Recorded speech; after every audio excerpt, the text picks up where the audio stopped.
हाँ जी। तो गति में जो परिवर्तन के लिए उसके लिए भी आपको फोर्स करना है। देखिए वस्तु रुकी है, मोशन में आना चाहती है, फोर्स जरूरी है। वस्तु मोशन में है, रोकना चाहते हैं, फोर्स लगेगा, है ना। उसके बाद में स्पीड उसकी बढ़ाना चाहते हैं, फोर्स लगेगा। स्पीड उसकी कम करना चाहते हैं, फोर्स लगेगा। और कोई परिवर्तन, और क्या परिवर्तन कर सकते हैं? वस्तु की स्पीड तो वही है, उसको कोई बदलाव नहीं करना चाहते, लेकिन आप उसकी डायरेक्शन बदलना चाहते हैं। गाड़ी चल रही होती है, कोई सामने पहले से होता है, उसके लिए भी क्या करना पड़ता है? So whether you want to bring the body from rest to motion or from motion to rest, or if you want to change the speed of any moving object or you want to change the direction of any object, you are bound to apply force. तो Newton ने किसी force, ये force क्या रहेगा, इसकी क्या जरूरत है, उसके बारे में नियम दिए, उनको देखने की कोशिश करते हैं। अभी एक चीज और छोटी सी बात करते हैं। कोई वस्तु है, उसका प्रारंभिक वेग मान लीजिए u है, शुरुआत है ना, और उसका वेग में परिवर्तन होकर वो हो गया v। ये करने में मान लीजिए समय लगा कितना, t। तो एक ऐसा इंडिकेटर है हमारे पास, एक ऐसा फिजिकल क्वांटिटी है जो ये बताता है परिवर्तन हो रहा है या नहीं हो रहा है, एंड दैट इज कोण।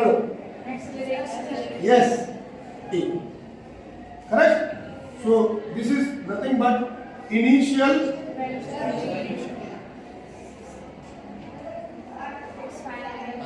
Final velocity, and this is of course time period, and this is acceleration. Acceleration बताता है कि बॉडी में चेंज हो रहा है, बॉडी के उसमें स्थिति में चेंज हो रहा है ना। और इसका जो डेफिनेशन है वो क्या है? A is what, delta v upon delta p। The rate of change of velocity with respect to time is called acceleration, right. So a is equal to delta v means परिवर्तन, change कैसे निकालेंगे? पहले कितनी थी u, बाद में कितनी होगी v, अंतर कितना हुआ v minus u upon t। एक नीचे क्रॉस मल्टीप्लिकेशन करेंगे, so v minus u equal to 80, right. So v equals u को उधर लाओ, माइनस का प्लस का हो जाएगा, तो u प्लस 80। ये इक्वेशन पहला हो जाता है मोशन, है ना। फिर हम इसकी बात ही नहीं करते, हम तो न्यूटन के गति विषयक नियमों की बात करेंगे। तो इसका मतलब क्या हुआ? अब एक बात यहां से देखिए, न्यूटन को छोड़िए, अभी हम खुद देखने की कोशिश करते हैं। अगर किसी की वेलोसिटी u है, अगर वस्तु रेस्ट में है, शुरुआत में अगर रेस्ट में है, विराम में है, तो उसकी वेलोसिटी क्या होगी? 0। उसका स्पीडोमीटर कुछ बोलेगा ही नहीं, 0। कार खड़ी है 0, मोटरसाइकिल खड़ी है 0, है ना। शुरुआत में अगर वो खड़ी है तो उसका u 0 होगा, और चलती हुई गाड़ी बाद में रुक गई है तो उसका फाइनल वेलोसिटी 0 हो जाएगा। चलती हुई गाड़ी को रोक दिया, है ना, फाइन। अब मैं आपसे एक बात पूछता हूं, वस्तु, कोई भी वस्तु है, एनी ऑब्जेक्ट, उसकी स्थिति में परिवर्तन कौन करेगा? कौन करता है? फोर्स। इसका मतलब फोर्स नहीं होगा तो परिवर्तन भी नहीं होगा। यही पहला नियम है।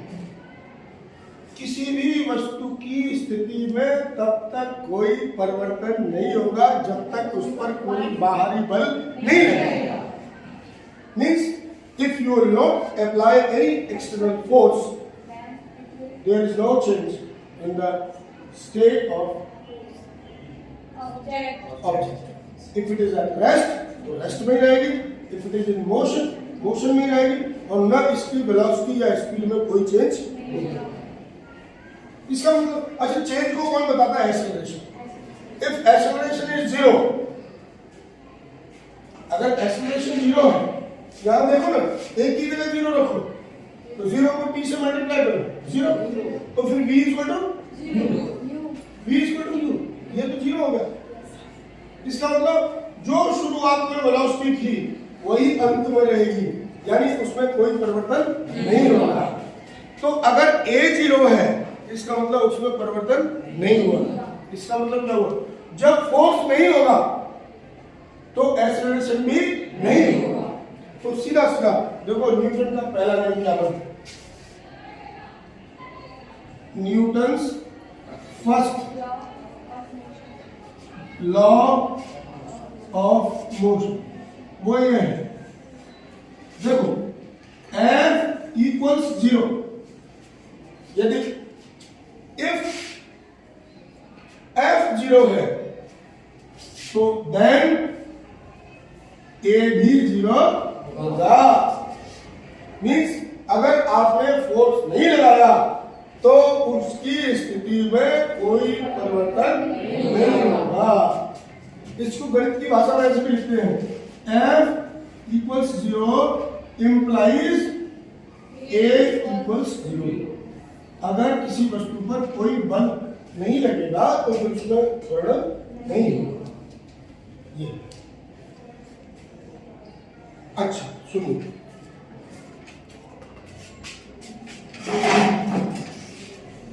इस न्यूटन के फर्स्ट लॉ को हम लॉ ऑफ इनर्शिया भी कहते हैं, जड़त्व का नियम.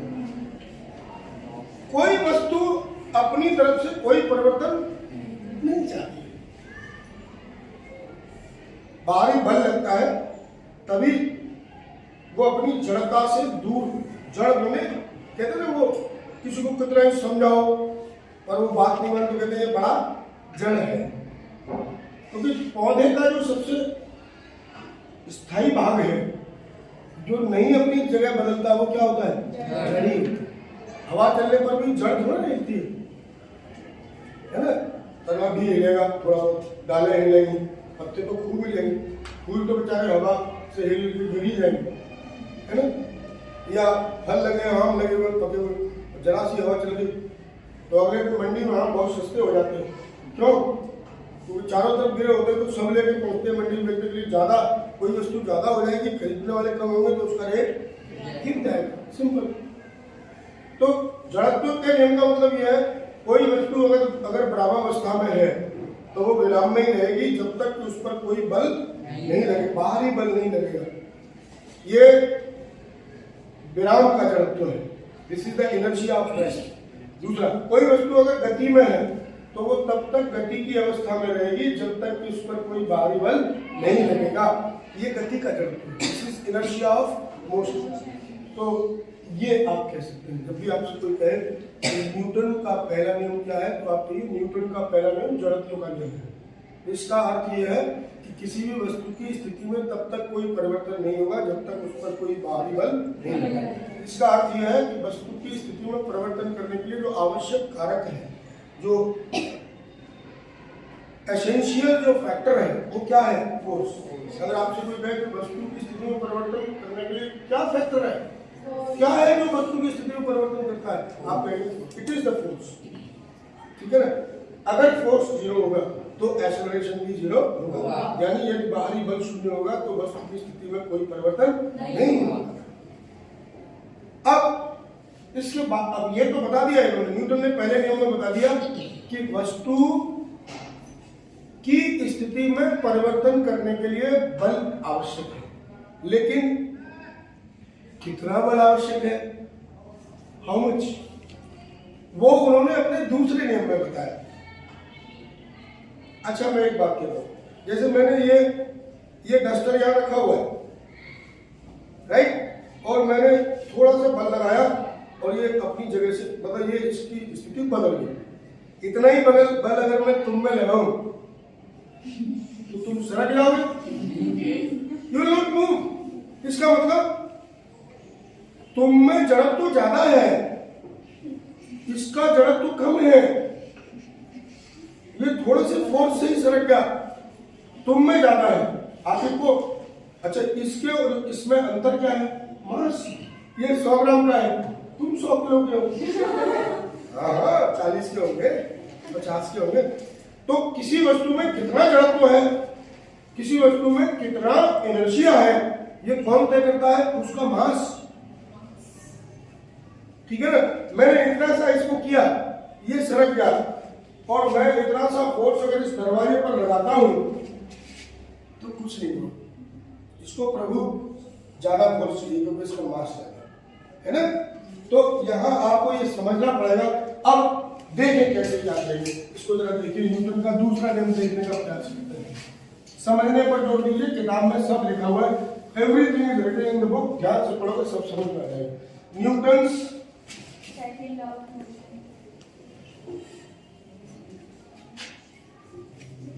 Second law of motion. Newton का गति विषय द्वितीय नियम। ठीक है? अच्छा मुझे बताओ, मैं तुमसे पूछता हूं, एक बात समझ लीजिए।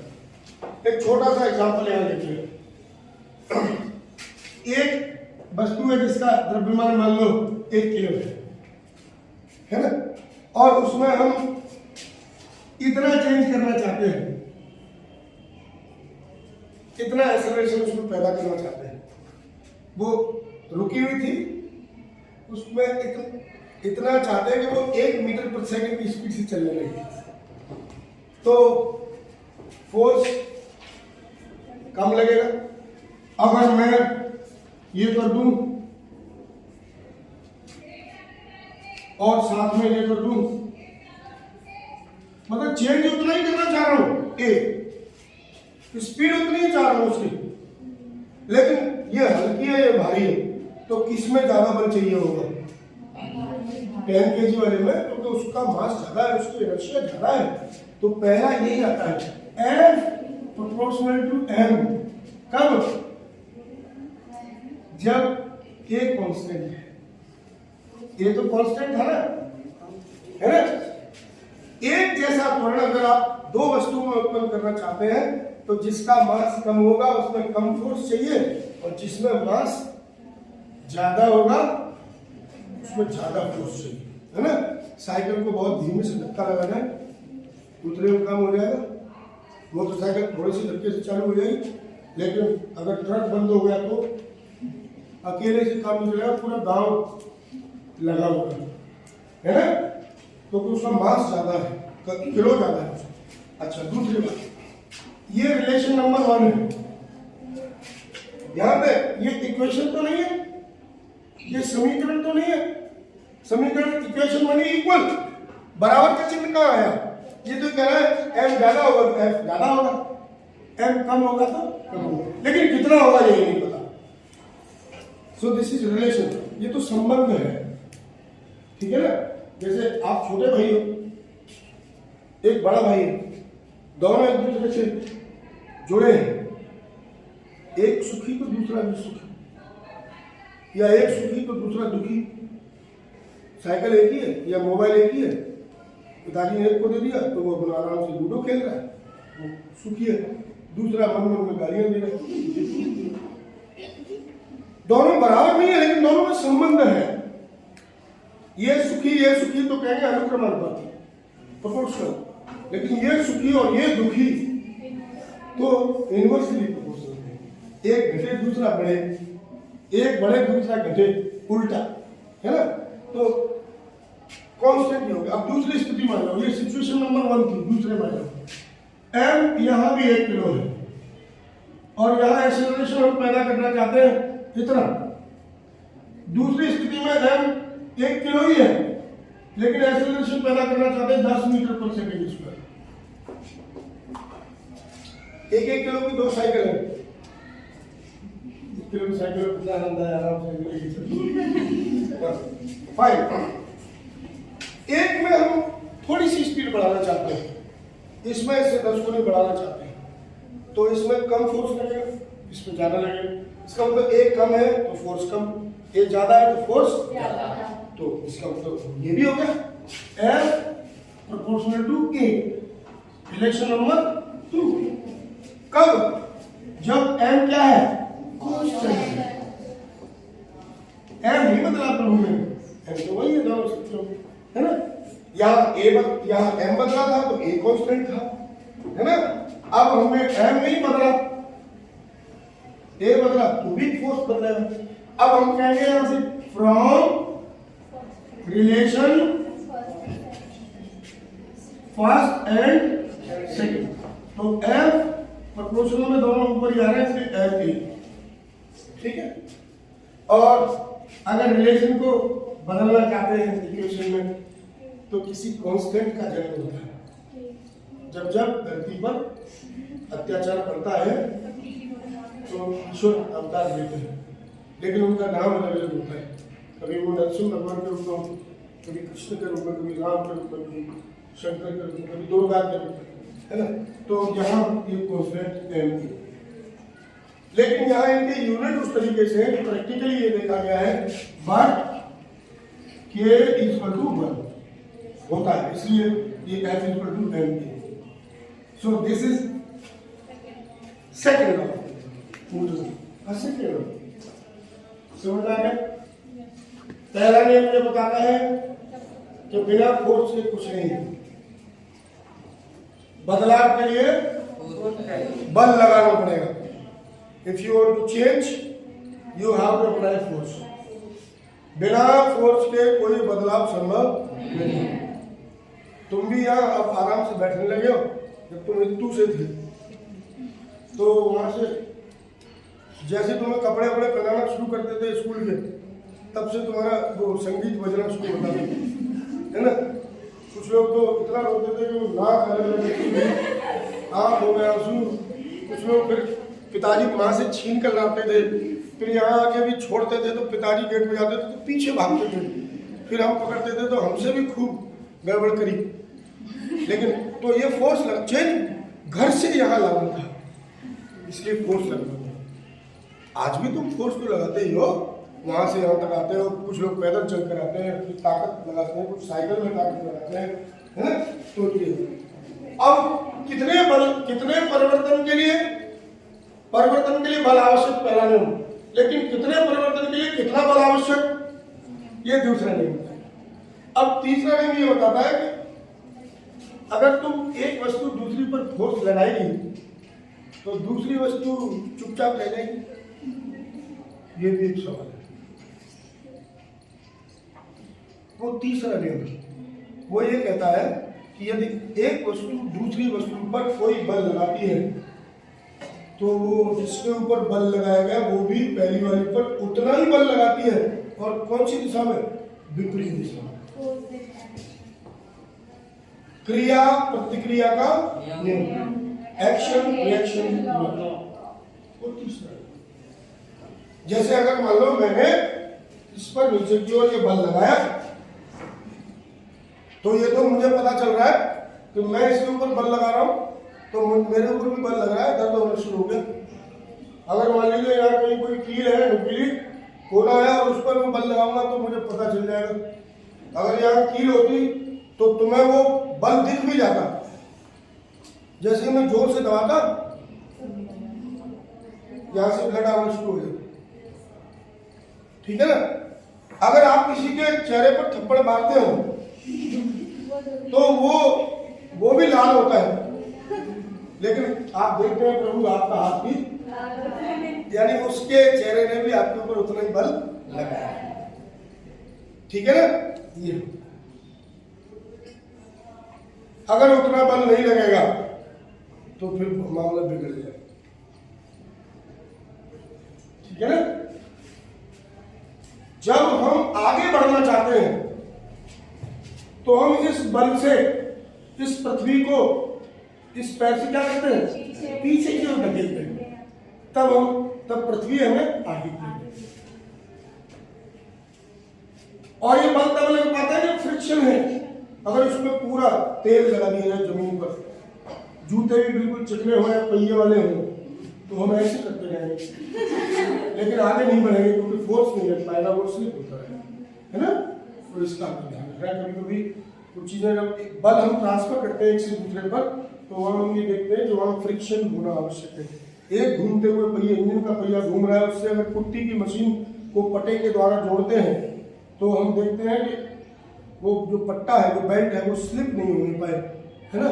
उसके लिए उसको टाइट करते हैं। उतने से भी काम नहीं चलता, ज़्यादा स्लिप हो रहा है तो फिर हम उसके ऊपर एक केमिकल आता है, तुम्हारी भाषा में उसको बैरोजा कहते हैं, वो बैरोजा लगाते हैं ताकि वो बेल्ट स्लिप नहीं हो। ठीक है ना। तो तीसरा नियम ये कहता है, तीनों नियम हो जाएंगे आपके पूरे।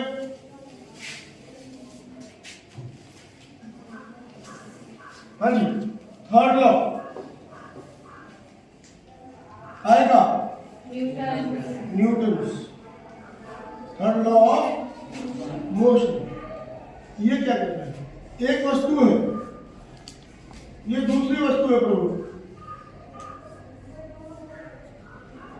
अगर ये वस्तु इस पर बल लगा देंगे, देखो जरा, F12 मतलब पहली द्वारा दूसरी पर लगाया गया बल, तो ये भी इस पर उतना ही बल लगाएगी प्रभु, F21। अब ये मतलब है 12 बराबर 21 कैसे हो जाएगी, ये संख्या नहीं है, ये तो नोटेशन है। ये बताता है कि पहली द्वारा लगाया गया बल, ये दूसरी द्वारा पहली पर लगाया गया बल, ये दोनों बराबर होंगे। लेकिन आप एक चीज देख रहे हैं कि ये इधर की हो रहा है तो ये इधर की हो रहा है, माइनस लेंगे। ये तीसरा है, प्रत्येक क्रिया की बराबर और विपरीत प्रतिक्रिया होती है। Every action has an equal but opposite reaction. एक वस्तु किसी दूसरी वस्तु पर जितना बल लगाती है, दूसरी वस्तु भी पहली पर उतना ही बल लगाती है, लेकिन विपरीत दिशा में। विपरीत दिशा ये माइनस का sign. So this is Newton's. तीनों नियम आपके पास आ गए। ये केवल 1 मिनट में एक सांस में कह सकते हैं आप। F equals 0 implies A equals 0. This is Newton's first law. ठीक है, यानी किसी वस्तु पर बाहरी बल के बिना कोई परिवर्तन संभव नहीं है। किसी वस्तु पर लगाया गया बल, उसमें परिवर्तन के लिए आवश्यक बल उस वस्तु के द्रव्यमान और उसमें उत्पन्न त्वरण के गुणनफल के अनुक्रमानुपाती होता है। The force required to bring out any change is equal to the product of mass and acceleration. And the third law is every action has got equal and opposite reaction. प्रत्येक क्रिया की बराबर और विपरीत प्रतिक्रिया होती है। Means F12 is equal to minus F21.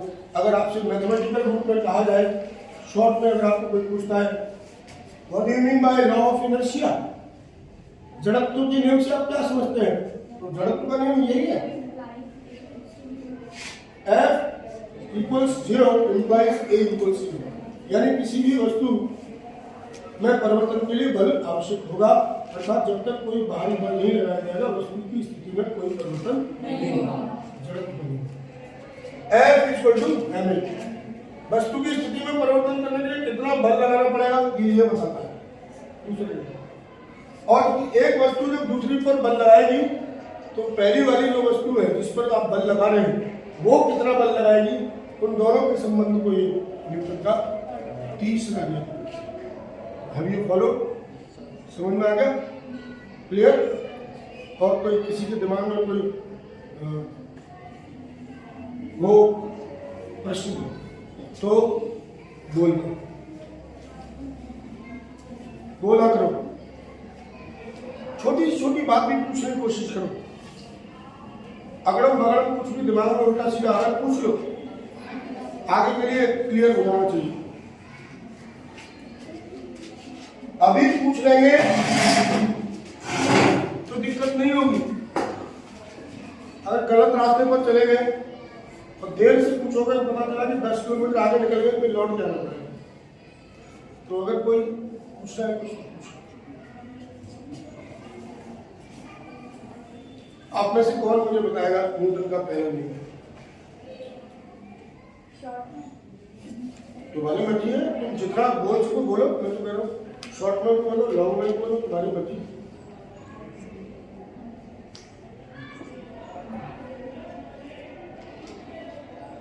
Voluntarily, अपनी इच्छा से। एक तो अपॉर्चुनिटी मिले ना, अवसर मिले तो उसको तुरंत कैच किया करो।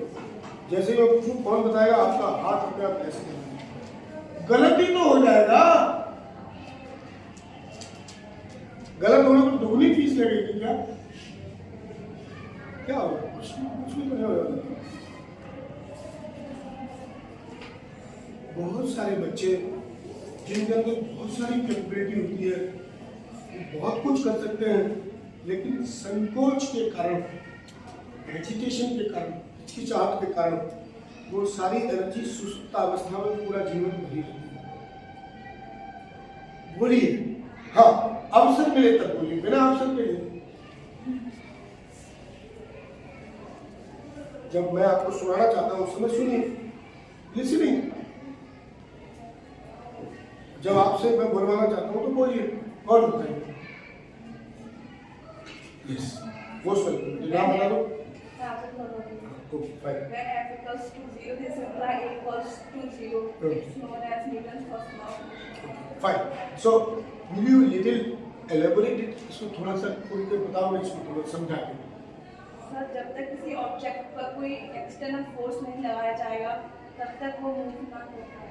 मतलब उसकी स्थिति में कोई परिवर्तन नहीं होगा। माने अगर वो स्थिर अवस्था में है तो स्थिर ही रहेगी, और गति की अवस्था में है तो गति में ही रहेगी। Yes, very nice. Kajal Bhadauria, anyone else? Boys?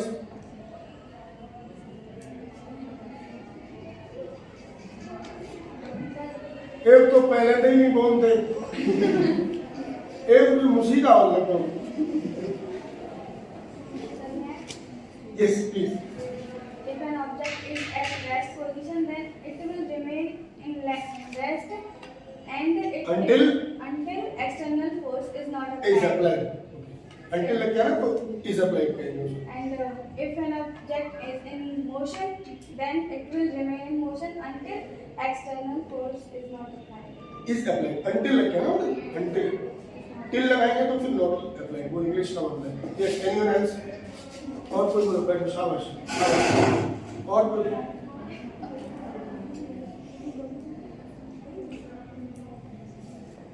कभी कभी क्या होता है, तुम किसी जगह जाते हो, 7-8 लोग कहे, वो तुम्हारे सामने वो प्लेट में रखते थे गुलाब जामुन, फिर तो तुमसे कहते हो लो। लेकिन यही हेजिटेशन होता है, मन में बड़ी मजा आ रहा होता है, 6 महीने से नहीं खाया, लेकिन हेजिटेशन है, इसलिए हाथ आगे नहीं बढ़ता। ये हाथ आगे बढ़ाना सीखो ना, क्या हो जाएगा?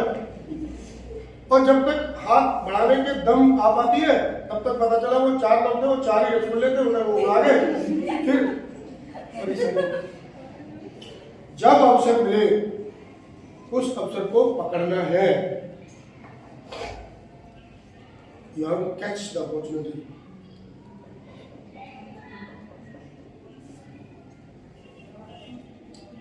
और कोई? अपनी इच्छा से इन तीनों में से कोई भी कुछ भी बोले। जैसे ही तुम बोलना शुरू करोगे, ये चीजें अपने आप समझ में आना शुरू हो।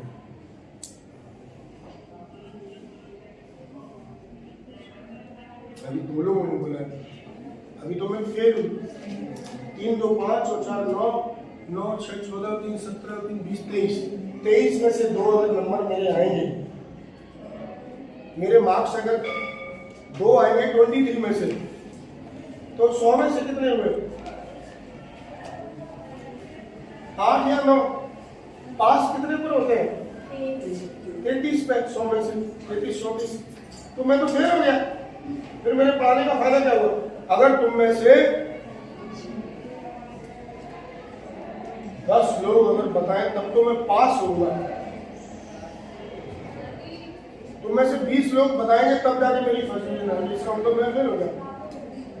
And you are making me fail.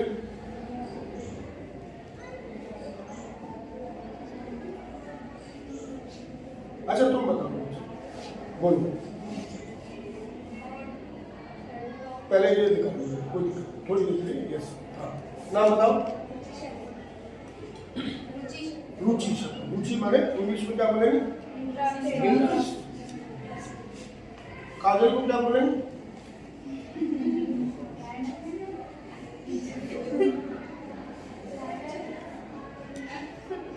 क्या बोलते हैं? ब्लैक बोतल, ब्लैक कार्बन जो भी है। तो बताओ। Third law of motion. This law is also known as like an external reaction. When the first body applied force into another body, then another body is also applied same force in first body, but in different direction. Opposite. देखो different opposite में क्या अंतर होता है? जैसे ये force ऐसे आ रही है तो इधर भी हो जाएगा तो भी डिफरेंट होगा, इधर भी हो जाएगा तो भी डिफरेंट होगा। डिफरेंट भी कौन सा? ठीक अपोजिट। इसलिए इसको ध्यान में रखना है कि हमें डिफरेंट की बजाय अपोजिट है। डिफरेंट तो थोड़ा सा भी अंतर होगा तो भी डिफरेंट हो जाएगा, लेकिन वो तो 180 डिग्री तो होना चाहिए। एक इधर तो गुड। यस बेटे आप बैठो। हाँ, जिनका बैल हो गया वो जा सकते हैं। हाँ, कितना बढ़िया हुआ, आज तो बच गए हम। बधाई हो, बच गए।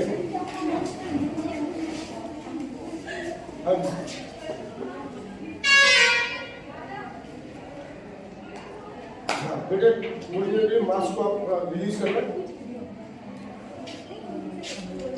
अच्छा अब तो समझ में आ गया होगा कि कान हमारे बाहर क्यों है ना? नहीं तो थोड़ा सा वैसे सुराख होता तो कितना बढ़िया होता। अब समझ में आ गया होगा ना? अगर कान नहीं होते तो फिर मास्क कहाँ बांधते, क्लिक ढोकनी पड़ती है ना? यस। हाँ बोलो, हिंदी इंग्लिश तुम्हारी मर्जी हो, सो बोलो, गलत सही कोई बात नहीं, बोलो कुछ। मैं चाहता हूँ आप बोले बस। जब हम किसी वस्तु को फोर्स लगाते हैं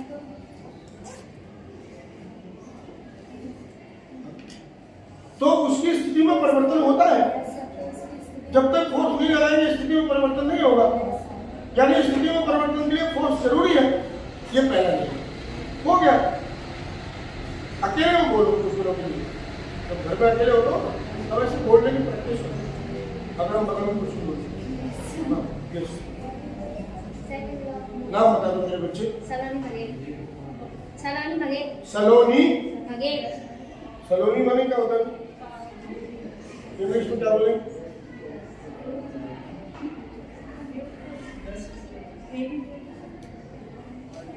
सलोनी, सावला, सलोना, कृष्ण कन्हैया। तो सलोना माने क्या? क्या बहुत प्यारा सा होता है, उसको सलोना बोलते हैं। अब जो मत कहो मासा एक तरह का चालू होता है काफी। हाँ yes good. Second law of motion. Sir उसमें पता था कि हमें फोर्स अप्लाई करना है, तो सेकंड लॉ ऑफ मोशन में बताएं कि हमें कितना फोर्स अप्लाई करना है उसमें। एग्जैक्टली, हाँ वेरी यस। कितना फोर्स अप्लाई करना है? जब ए कांस्टेंट है तो F प्रोपोर्शनल A। जब A हमें चाहिए N = 1 किलोग्राम और A चाहिए अगर हमें बराबर A के लिए A को कांस्टेंट रखना है तो जितना ज्यादा मास होगा उतना फोर्स लगाना पड़ेगा। और जितना अगर मान लो एक्सेलरेशन कांस्टेंट है तो जितना मास ज्यादा होगा उतना लगाना पड़ेगा। यानी F = m है ना? मास ज्यादा होगा तो ज्यादा बल, मास कम होगा तो कम बल। एक्सेलरेशन ज्यादा होगा तो ज्यादा बल, एक्सेलरेशन कम होगा तो कम बल। ये यस। नाम बता दो मेरे बच्चे प्यारे। मेरे केसु में yes. Nidhi. Third law of motion जो निधि माने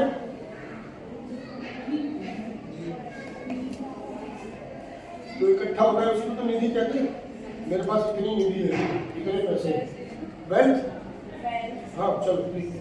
थर्ड लॉ ऑफ मोशन, जब हम किसी वस्तु पर फोर्स अप्लाई करते हैं तो वो उतना ही फोर्स हम पर भी लगाता है, लेकिन अपोजिट डायरेक्शन। गुड। नेक्स्ट समीक्षा है ना, प्रतीक्षा, वेट उपाध्याय, प्रतीक्षा का wait, wait third law of motion, हाँ जब हम किसी फर्स्ट बॉडी पर फोर्स लगाते हैं तो जो सेकंड बॉडी होगी तो उसके अपोजिट डायरेक्शन में हमारे ऊपर फोर्स लगाएगी। गुड, दैट्स ग्रेट, शाबाश। Yes So second law, the applied force of the object is directly opposed to the mass. proportional to mass. Mass of the object is acceleration product is called secondary motion. प्रभु शांत हो गई। हाँ प्रशांत, third law प्रशांत कौन है? Passive. प्रशांत पासागर होना है, passive question. Third law of motion, जब हम किसी वस्तु पर बल लगाते हैं तो वह वस्तु हमारे विपरीत दिशा में बल लगाती है, उतना ही बल लगाती है। विपरीत दिशा। अब हमारे जो है वैसे भी कहते हैं जब एक वस्तु दूसरी वस्तु पर बल लगाती है तो दूसरी वस्तु भी उसी पहली वस्तु पर बराबर और विपरीत दिशा में बल लगाती है। इसको बोल दो F12 equal to minus F21। ठीक, गुड प्रशांत। सत्येंद्र पाली। जब हम किसी वस्तु पर भारी बल लगाएंगे तो वस्तु परिवर्तन करेगी। जब हम किसी वस्तु पर भारी बल लगाएंगे तभी वस्तु की स्थिति में कोई परिवर्तन नहीं होगा, यानी वस्तु की स्थिति में परिवर्तन करने के लिए बल आवश्यक है। अगर बल नहीं रहेगा तो स्थिति में कोई परिवर्तन नहीं होगा। इसको न्यूटन का इनका जरा घर पे अभ्यास करके आ जाओ। कल मैं ऐसे देखना चाहता हूँ, तुम ऐसे बोलो समाचार वाचक की तरह। जब हम किसी वस्तु पर फोर्स लगाएंगे तो वो विपरीत दिशा में सेम फोर्स लगाएंगे। थर्ड लॉ, ये कौन सा है? थर्ड लॉ, इसको बोल दो F बराबर 1/1 इक्वल टू माइनस F21। देखो एक बात मुझे निवेदन करना है, हाथ जोड़ के इसको F12 मत बोलना, क्योंकि संख्या नहीं है ये। F12 का मतलब है पहली वस्तु द्वारा दूसरी पर लगाया गया बल, F12, और दूसरा है F21, इसको 21 मत बोलना, है ना। जब एक वस्तु नाम बोल तो दो प्रभु। मिलन ताकरे, मिलन, एक आगरा में मिलन बैंड है, बहुत प्यारा बजता है।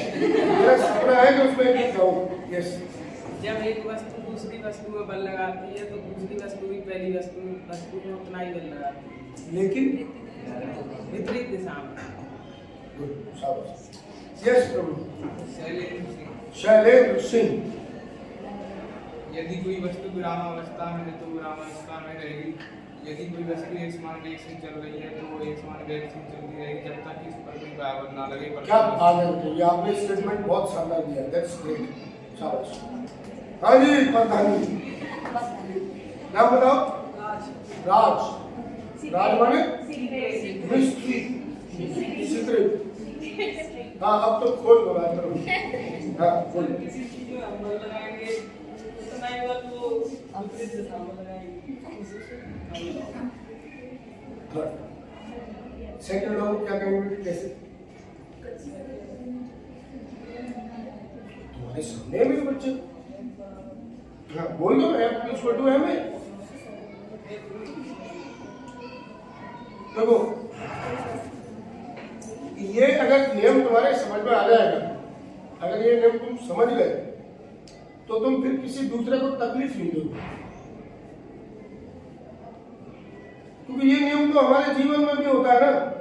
यदि हम किसी को तकलीफ देंगे तो दूसरा भी हमें उतनी ही तकलीफ देगा विपरीत दिशा में। अगर हम किसी को गाली देंगे तो दूसरा भी गाली देगा उल्टी दिशा में, तो हम उसको दे रहे वो हमें देगा। अरे ज्यादा क्या होगा, तुम ताकतवर होगे तो वो जोर से नहीं दे पाएगा, अंदर से देगा। अगर हम किसी को मारेंगे तो दूसरा भी हमें मारेगा। घुर के नहीं मार पाएगा तो छिप के मारेगा, इसलिए ये काम नहीं करना। अगर हम किसी के लिए बुरा सोचेंगे तो दूसरा भी हमारे लिए बुरा सोचेगा। इसलिए हम क्या करें, हम वो करें जो हम चाहते हैं अपने लिए। हम चाहते हैं कि सब लोग हमें प्यार करें, तो हम क्या करें, सबको प्यार करें। हम ये चाहते हैं कि हमें सम्मान मिले, तो हम सबको सम्मान दें। You will reap what you sow, तुम वही काटोगे जो तुम बोओगे। बोए पेड़ बबूल के, आम कहां से खाएं, है ना। तो ये गुड सब लोगों के लिए है, इसलिए आपस में प्रेम सहयोग सम्मान, है ना। आप एक किसी दूसरे के पिता का सम्मान करेंगे। अगर आप एक दिन किसी के पिताजी को अगर नमस्ते कर देंगे या उनके पैर छू लेंगे, तो जिसका बेटा है वो तुम्हारे पिताजी के दूसरे दिन पैर छूने के लिए ढूंढेगा ना। यही नियम है प्रकृति का। This is the law of nature. Yes, नाम बता दो बेटे। खुशबू, खुशबू क्या बोलते हैं? फ्रेग्रेंस। मेरा इन नामों के लिए जो इंग्लिश बोलने का तात्पर्य है कि तुम्हारा इंग्लिश का वोकैबुलरी बढ़ना चाहिए। अगर तुम अपने सभी दोस्त सहेली जितनी भी आपस में बेटियां हैं या बच्चे हैं, फ्रेंड्स हैं, उनके नामों की इंग्लिश भी याद कर लेंगे तो तुम्हारा वोकैबुलरी बहुत बढ़ जाएगा। Fragrance, yes. Newton's first law ये कहता है कि जब एक बॉडी रेस्ट में हो, उस पे अगर फोर्स लगाया जाए तो उसकी जो रेस्ट वो चेंज हो जाती है। इसको F = 0 इसका मतलब अगर हम फोर्स नहीं लगाएंगे तो उसमें कोई परिवर्तन नहीं। सेकंड न्यूटन सेकंड लॉ ये कहता है कि हम उस पे फोर्स लगा रहे हैं, पर कितना लगा रहे हैं, मतलब उसमें चेंज करने के लिए, उसकी स्थिति में परिवर्तन करने के लिए डिजायरेबल, जितना हम चाहते हैं उतना परिवर्तन करने के लिए कितना फोर्स चाहिए वो ये बताएगा। Newton second law.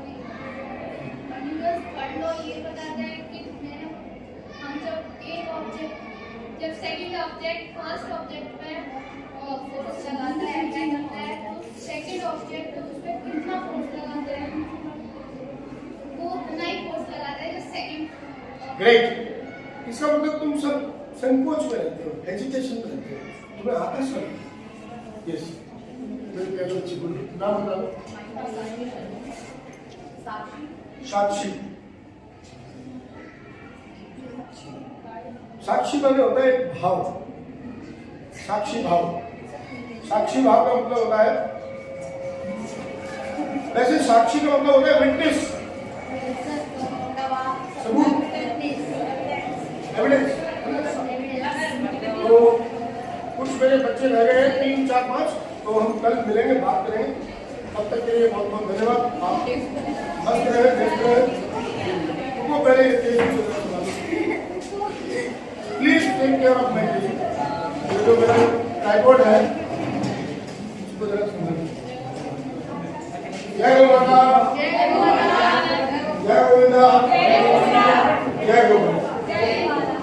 Ram Krishna की प्यारी गैया,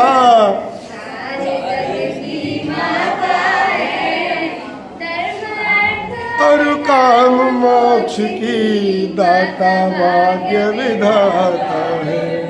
जय गो माता, जय गोविंदा, जय गोपाला।